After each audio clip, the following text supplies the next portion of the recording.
Today I'm making this baked oats my way.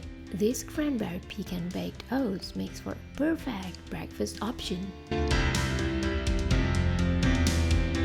You'll need 1 cup oats, a teaspoon of baking powder, mix it all up,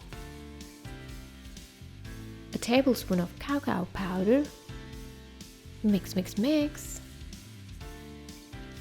a handful of cranberries, 2 cups of milk. Give everything a good mix. A tablespoon of maple syrup, a good splash of vanilla essence. I'm mixing some pecans into the inside. Give it a good stir.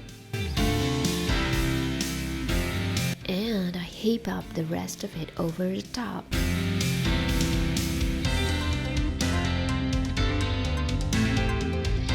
Then it's time to pop it into the oven for 30 minutes at 200 degrees Celsius.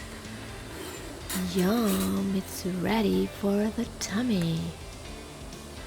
This makes a perfect breakfast or even a snack throughout the day.